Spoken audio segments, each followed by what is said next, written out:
Olá, eu chamo Agostinho Brito, sou professor da UFRN. Estamos aqui nessa oportunidade produzindo uma série de webaulas sobre o uso de ponteiros na linguagem C. E nessa aula que nós estamos produzindo nesse momento, nós vamos dar continuidade ao assunto que nós havíamos começado. Nós temos uma agenda aqui para vencer junto com outras aulas. E nessa aula desse vídeo nós vamos produzir esse conteúdo que vai tratar-se de alocação dinâmica de memória. Vamos tratar da alocação dinâmica de vetores ou blocos unidimensionais, onde a gente vai poder armazenar informação. E vamos começar sobre o que é que seja alocação dinâmica de memória. Vamos começar primeiro com a motivação.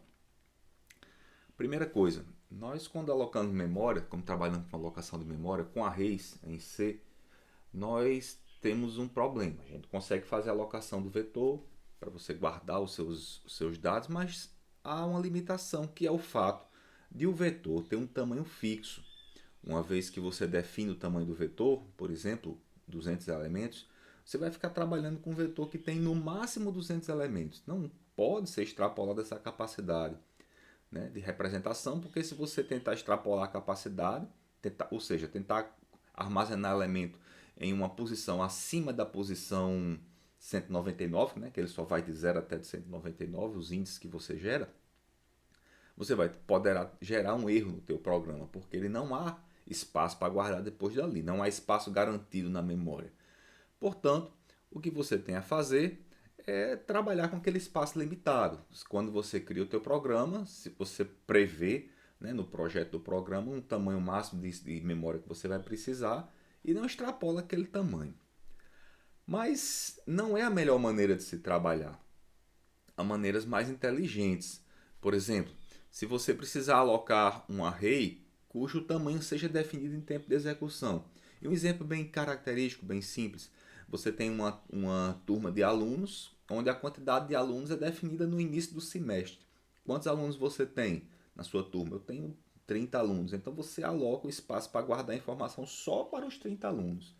Se você tem uma turma online que às vezes suporta uma quantidade enorme de alunos, 1.000 alunos, 2.000 alunos, você aloca os 2.000.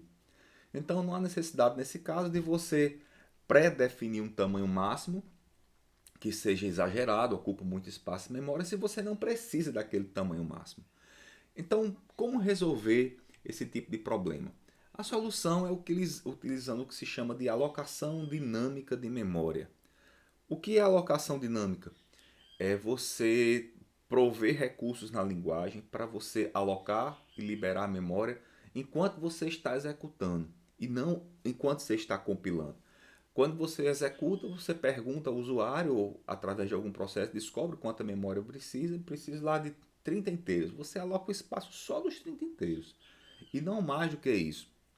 Então, esse recurso que você tem garante que o programador consiga exatamente a quantidade de memória que ele precisa, nem mais e nem menos. E uma vez que você alocou o espaço de memória, ele pode ser usado igual um array convencional que você já costuma utilizar. Essa é uma vantagem, né, do processo de alocação dinâmica que o C vai te prover. Então, para usar a alocação dinâmica, você vai ter que usar funções do sistema que te permitam fazer a alocação. E uma vez que essa alocação é feita, você tem que encontrar a memória e acessar a memória de alguma maneira. E como se faz isso? Usando ponteiros. Os ponteiros que nós ensinamos aí em outras webaulas, eles vão servir para guardar o endereço do primeiro local, o primeiro bytezinho do bloco que você alocou. E dali para frente você vai guardar as informações do teu array alocado dinamicamente, né? Do teu bloco alocado dinamicamente. E no momento em que você não precisa mais daquele bloco que você alocou, você vai liberar a memória para que ela possa ser usada em outras oportunidades aí pelo sistema operacional. Então, a alocação dinâmica de memória nos arrays que você trabalha, eles se dão no stack, lá na parte mais alta da memória virtual. Mas quando você lida com alocação dinâmica, essa alocação é feita no heap, que é a parte da memória dinâmica mais baixinha, que perto, logo depois do segmento de dados. Por que isso daqui é feito dessa forma? Que é para as memórias não se misturarem. A memória do stack ela é usada para as variáveis locais e também para algumas informações que o sistema usa para fazer passagem, a guardar as posições das funções aqui no segmento de texto, quando ele entra ou sai de uma função. Então, para não fazer esse tipo de confusão, né, a alocação dinâmica ela é feita aqui embaixo, né, nessa memória mais baixa chamada de heap. E é aqui que a gente vai fazer a alocação. Como a alocação é feita? A alocação de memória ela é feita com uma função. A função é chamada de malloc, que é uma abreviatura de Memory Allocation, e ela é guardada nesse header, nesse cabeçalho chamado stdlib.h, que são bibliotecas padrão que o sistema dispõe. Então, esse header aqui, stdlib.h, ele tem que estar incluído no cabeçalho do teu código em C, que é para você conseguir fazer o acesso à função malloc. O que é que o malloc te dá? Primeiro, né, a função em si, né, que você vai ter que chamar, o nome dela é esse. Ela te passa como, recebe como parâmetros um tamanho. Esse tamanho é dado em bytes. Você não vai fornecer o malloc quantos elementos você quer, mas sim quantos bytes você vai querer, ou de quantos bytes você precisa. E o tipo do tamanho é esse tipo aqui chamado de size underline t, ou size t. Esse size t é um tamanho que é ajustado de acordo com o compilador e com o sistema que você está usando. E ele ocupa pelo menos 16 bits de memória. Nessa arquitetura que nós estamos usando aqui para fazer o desenvolvimento das atividades, esse size t é um long, né? Ele equivale a um long, ele tem aí 32 bits de tamanho, é bem grandão. E o tipo de retorno do malloc agora é um tipo diferente, chama-se de ponteiro para void. É um ponteiro retorno porque tem um asterisco aqui antes da função malloc, então ela retorna um ponteiro. E ele é void pelo seguinte: quando você vai alocar a função malloc, qual é o tipo que você precisa? A função não tem como saber, ela não sabe. Então, o que ela te devolve é o que a gente chama de ponteiro genérico, que é um ponteiro para void. Então, esse tipo void é o tipo nulo. Quando ele tem um asteriscozinho antes, ele representa um ponteiro genérico, cujo tipo do ponteiro você vai mudar dependendo da variável onde você vai armazenar o endereço. O compilador já faz isso para você automaticamente, não tem para que você ficar se preocupando em fazer esse tipo de conversão. Então, o tipo de retorno do malloc é sempre ponteiro para void. E é esse tipo de ponteiro que a gente vai utilizar. Então, aqui um exemplo de uso da função malloc. Eu vou alocar um bloco de 10 inteiros de memória e vou guardar o endereço do bloco que eu aloquei dentro da função, da variável x. Olha como é que você vai fazer a chamada da função malloc. Vai passar a quantidade de elementos que você necessita vezes o tamanho de cada um dos elementos. Esse operador sizeof é um operador da linguagem C que devolve quantos bytes uma variável possui de tamanho. E quando você faz a multiplicação, o cálculo é feito automaticamente para você. Não vai tentar lembrar ou tentar descobrir quantos bytes ao todo você vai precisar. E danar a quantidade de bytes lá dentro da chamada da função malloc na forma de um parâmetro. Não precisa. Quem vai fazer esse cálculo para você é o teu próprio código. E, portanto, né, quando você invoca a função malloc, recebendo essa quantidade de elementos, o sistema operacional vai no heap, na memória virtual do teu programa, reserva um espaço lá igual ao tamanho que você precisa. Se, por exemplo, você está alocando 10 inteiros, nessa arquitetura, os 10 inteiros vão dar exatamente 40 bytes. Então, ele reserva os 40 bytes na sequência da memória virtual. E o que é que o malloc vai devolver? O endereço do primeiro byte da sequência que você alocou. Então, esse primeiro byte vai ser guardado dentro do vetor x, dentro da variável x. E é através dele que você vai guardar. Aí vem a pergunta, deu certo? Né? A pergunta que a gente sempre tem que fazer quando está programando. Né? Você conseguiu alocar a memória que você queria? Quando você trabalha com arrays, não há essa preocupação. Os arrays quando o programa executa, já existe a garantia de que a memória do array está pronta, né? Está disponível. Caso contrário, o programa não vai executar, porque não vai ter memória disponível para guardar as variáveis lá do teu array. lá no stack. Mas quando se lida com memória virtual, a coisa é diferente. O processo de alocação que você faz não necessariamente garante que a memória foi alocada. Não tem essa garantia. Por quê? Porque pode ser que essa memória não tenha disponível, não exista. Por exemplo, você tem uma máquina com 4 GB de RAM e você quer alocar 16. Não tem como fazer esse tipo de operação. Então, como é que você sabe se um bloco de memória não foi alocado? Quando o bloco é alocado, o endereço do primeiro bloco ele é retornado para você guardar dentro da tua variável x. Caso não seja alocado, é guardado o valor zero. O zero não significa que o bloco de memória está guardado no endereço zero, não. Não é. Né? Até porque o primeiro endereço ele é utilizado para guardar os dados do segmento de texto, que é o código do teu programa. Então, esse zero significa que não houve alocação de memória.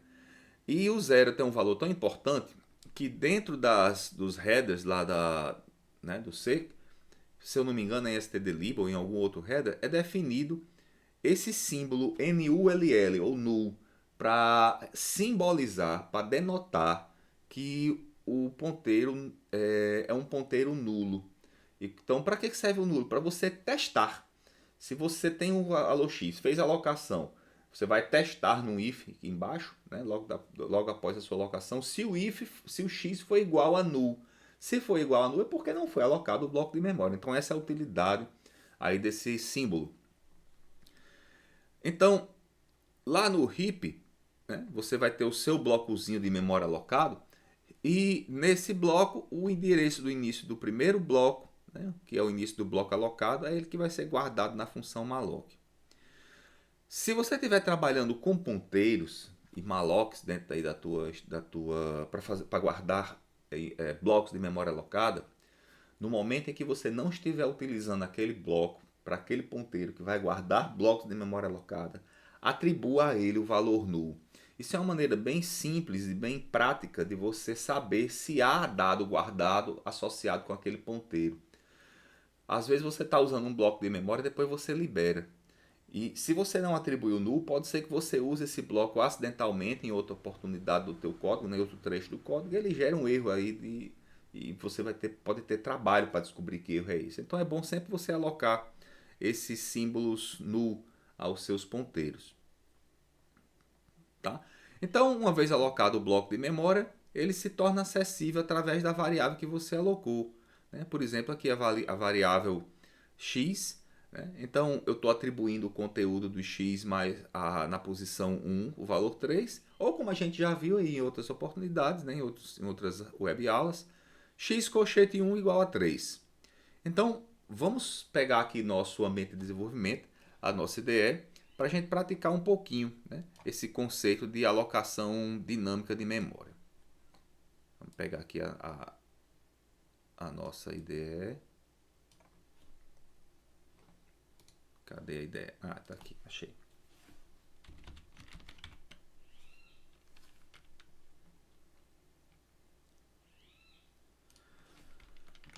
Aqui tem um trecho de código pré-preenchido, né, onde você tem o bloco lá dos 10 inteiros. Nós não vamos fazer assim, vamos fazer assim.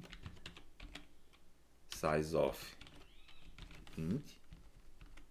Né? E depois os 10 inteiros. Então nós temos aqui um bloco com os 10 inteiros já alocados, né, preparados aqui para a gente poder trabalhar. E vamos ver se a coisa funcionou direitinho. Deixa eu guardar aqui numa posição do inteiro. x1, o valor 3, printf, %d, quebra de linha, x colchete 1. Então vamos compilar aqui o programa e executar para ver se ele funciona conforme a gente estava imaginando. Então botei o bicho para rodar e agora descobri aqui, né, que o valor foi igual a 3, que é exatamente o que nós estávamos procurando. Vamos fazer o restante logo para todo o vetor. Deixa eu fazer um loop completo. I menor do que 10. I mais.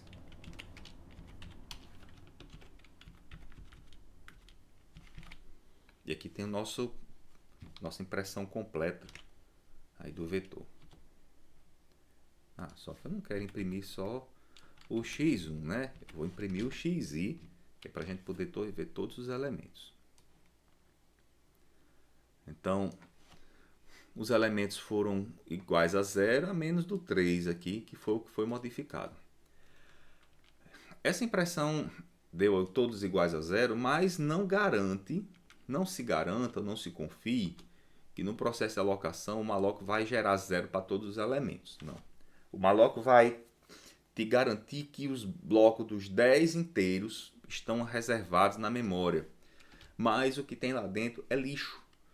É necessário que você inicie o seu array, ou inicialize o seu array com alguns valores para que o processo de alocação dinâmica de memória ela se dê corretamente. Então, aqui no caso eu não estou fazendo inicialização nenhuma, mas o que você deveria fazer é dentro de algum loop, algum outro tipo de estrutura, xi igual, por exemplo, 0, é um valor que você escolheu aí para fazer a sua inicialização. Então, sempre faça isso. Inicialize o seu array, coloque um valor inicial para os seus elementos, para que você possa contar com esses valores que você inicializou em algum outro trecho aí do teu código. Não deixa sem fazer a alocação, não. Então, o processo de alocação foi simples, ele funciona. Por exemplo, se eu quiser colocar aqui um índice diferente, de 1 até 10, está aqui a alocação realizada. E os dados que você vai utilizar são da mesma forma que você utilizava no teu array. É só usar a variável com um determinado colchetezinho e o código vai te dar o acesso àquele bloco de memória que você deseja. Então essa é o processo de alocação dinâmica de memória, como ele se dá. Mas um cuidado você tem que ter, né? Quando você aloca memória lá no heap, o sistema bloqueia uma parte da memória que você tem alocada, né, para que ela não seja utilizada por outro pedaço do teu programa. E essa memória só vai ser disponibilizada de volta para o sistema operacional. E quando é que você vai disponibilizar essa memória de volta? Quando você não precisar mais dela. Ela só vai ser disponibilizada quando você fizer a chamada da função free. Malloc aloca o bloco de memória e free libera o bloco de memória. É uma regra de ouro que tem que ser obedecida. Para cada malloc deve haver um free. Faça a liberação de memória de blocos que você não precisa. E por um motivo bem simples, é para evitar o que se chama em programação de vazamento de memória, o memory leak. O vazamento de memória é um tipo de evento que acontece quando você fica alocando blocos de memória, alocando de forma contínua, sem liberar. E em algum momento, quando você tentar fazer uma próxima alocação, o sistema vai negar a alocação da memória para você, porque a memória virtual já está cheia. Ou o mapeamento que você tem para a memória física está completo, está entupido de dado guardado. Isso é chamado de vazamento de memória. E para evitar esse tipo de problema, o que é que você tem que fazer? Se você não precisa mais de um bloco de memória, você libere o bloco de memória. Por exemplo, você vai para uma função que você preparou. Precisou alocar um bloco de memória para guardar uma variável e guardar um bloco de um array de dados e fazer alguma operação. Não precisa mais do array? Saiu da função, não deixa o array alocado não. Libere o array que você alocou. Para quê? Para que esse array não fique lá guardado na memória, entupindo espaço sem necessidade. Ele não vai ser mais usado. Quando você voltar àquela função, aquele array não vai estar mais lá, né? Se ele não for uma variável representada por um ponteiro estático, ele não vai estar disponível. Então, perdeu. Nesse caso, faça a liberação. Então, a regra de ouro é, para cada malloc tem que haver um free. E isso aqui é algo que o programador é quem deve controlar. Esse é a grande responsabilidade do programador em C. Outras linguagens de programação, elas dispõem de um recurso chamado de coletor de lixo, o garbage collector. Você aloca a memória e o coletor de lixo ele fica contando quantos acessos aconteceram ou tem referenciando um bloco de memória alocado. Quando ele detecta que aquela quantidade de acessos àquele bloco foi para zero, ele libera o bloco. Então quem faz isso é a linguagem para o programador. C não faz isso. Poxa, e por que ele não faz? Por um motivo. Desempenho, performance. Se você tem que ficar toda hora verificando se o bloco de memória está alocado para poder liberar, você perde um pouco de tempo no programa para que o programa realize sua tarefa. Isso é muito performante, ele visa performance, visa desempenho. Nesse caso, é o programador quem tem que fazer essa tarefa. Ele quem tem que ficar verificando os blocos de memória que ele alocou para que ele possa liberar aqueles blocos no momento oportuno.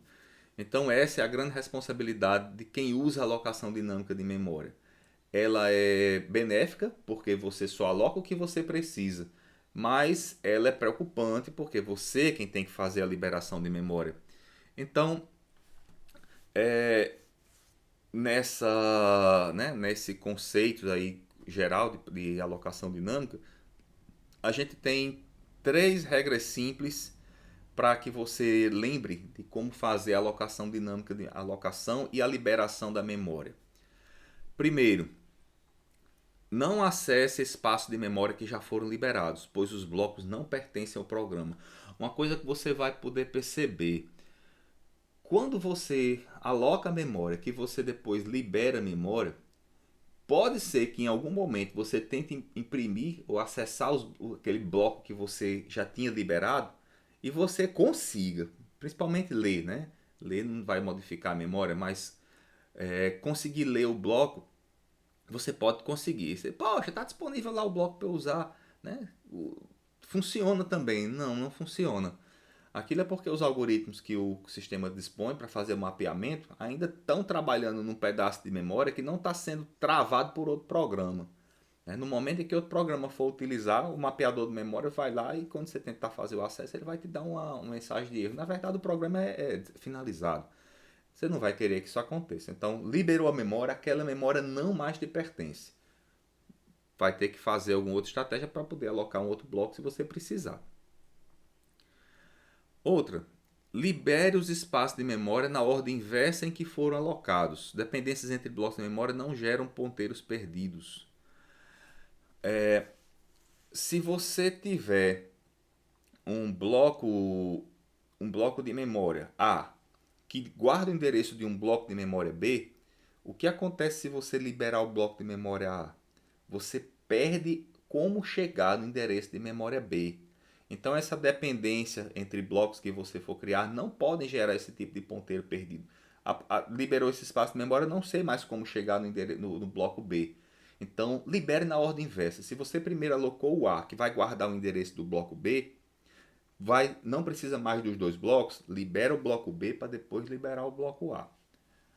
E finalmente, sempre que sair de uma subrotina, libere os blocos de memória temporários.